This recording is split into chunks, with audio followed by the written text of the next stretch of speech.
Toujours animés par la soif d'apprendre et de se nourrir de connaissances, les privilégiés du FIA d'Europe ont tenu leur session de coaching du dernier vendredi du mois de janvier sous la conduite éclairée du président Guidigansou Rodrigue. Je m'engage à être si fort que rien ne peut perturber ma paix intérieure.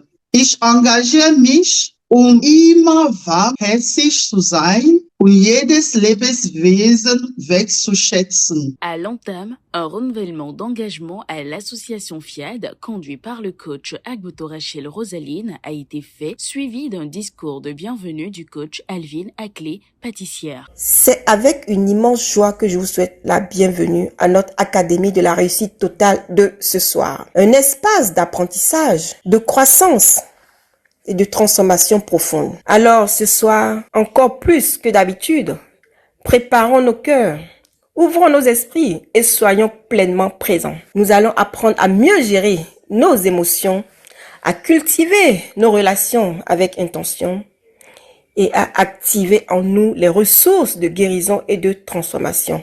Merci pour votre écoute. Excellente soirée. Place ensuite aux séries d'exhortations. La première intervention articulée autour du thème « La métaphore de Monsieur Marquette » a été assurée par le coach Maud Dorothée, opératrice économique. Monsieur Marquette est un partenaire imaginaire. Chaque jour, il se présente à vous et vous propose un prix. Mais le problème, c'est que Monsieur Marquette est extrêmement émotionnel. Un jour, il est euphorique, tout va bien. Il surestime tout. Le lendemain, il est dépressif. Il doute de tout. Il brade ce qui a pourtant de la valeur. Nous avons tous notre propre Monsieur Marquette intérieur. Cette voix qui s'emballe quand tout va bien. Cette voix qui panique quand ça va moins bien. Cette voix qui nous pousse à agir sous le coup de la peur et de l'excitation. Nos émotions sont comme Monsieur Marquette. Elles donnent des informations, mais elles ne doivent pas prendre les décisions à notre place. Le problème, ce n'est pas d'avoir des émotions. Le problème, c'est de leur donner le volant. La métaphore de M. Marquette nous invite à une posture essentielle qui est la posture d'observateur conscient. Quand M. Marquette est euphorique, je ne suis pas obligé d'acheter à n'importe quel prix. Quand il est pessimiste, je ne suis pas obligé de tout rejeter. De la même manière, quand je me sens invincible, je peux rester humble. La prochaine fois que M. Marquette frappe à votre porte, écoutez-le, mais ne lui obéissez pas aveuglément. Remerciez-le pour l'information, puis décidez en conscience. Rappelez-vous que le calme intérieur est un avantage stratégique. On peut dire que M. Marquette est instable, mais vous pouvez être intentionnel.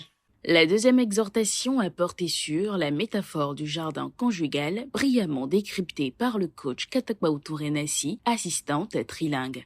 Aujourd'hui, je ne veux pas vous parler de contrats ou de sentiments passagers, mais d'une terre précieuse, votre jardin conjugal. Vos deux cœurs sont deux arbres côte à côte. Vos racines s'entrelacent. Ce sont vos valeurs et votre intimité. Vos branches qui montent vers le ciel sont individualisées. Dans ce jardin, il y a des fleurs qui sont vos rires et de mauvaises herbes qui sont vos malentendus. Il y a le sol qui est la qualité de votre communication. Votre sol est-il nourricier ou desséché?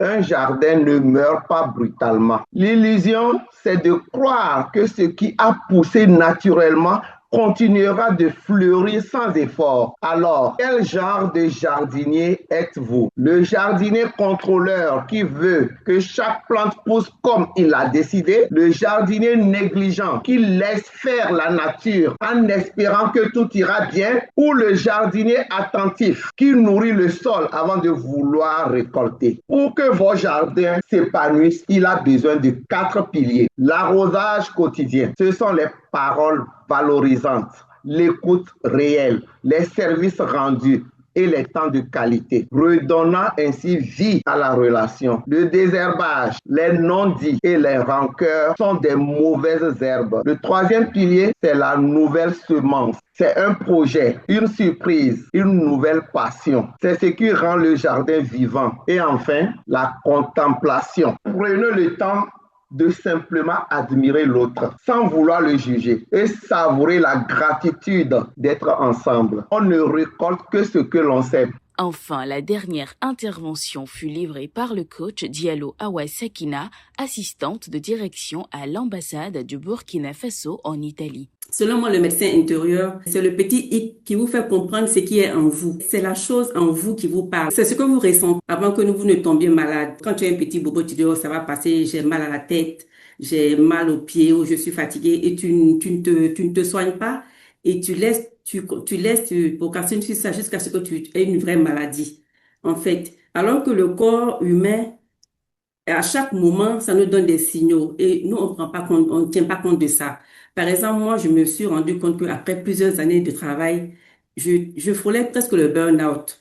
Donc, j'ai décidé de m'arrêter, sinon j'allais peut-être avoir un AVC comme ça. Et donc, j'ai décidé d'avoir une année sabbatique et vraiment, je me repose, je fais ce que je veux, je suis tranquille. Ce que j'ai à vous dire ce soir, c'est très simple. Le médecin intérieur, ça parle à tout le monde. Parce que, par exemple, quand tu prends du poids, tu sais que tu as exagéré dans la nourriture. Donc, qu'est-ce que tu vas faire? Tu as mal au genou. Je vais réduire ma nourriture. Je vais faire un peu de sport. En fait, tu ressens ces choses-là. Donc, tu dois être capable de pouvoir les mettre en pratique pour pouvoir t'en sortir. C'est ça le médecin en soi. Avant d'aller voir le vrai médecin, on doit pouvoir se soigner soi-même. Et tout être humain est capable de faire cela. Un tour de table a ensuite permis aux participants de partager leurs impressions avant la poursuite du programme. La soirée s'est achevée par un atelier de programmation animé par le coach Katapao Touré-Nassi, laissant chaque participant revigoré, édifié et plus déterminé que jamais. L'argent n'est pas ma source, aucune personne, aucun endroit, aucune condition n'est ma source.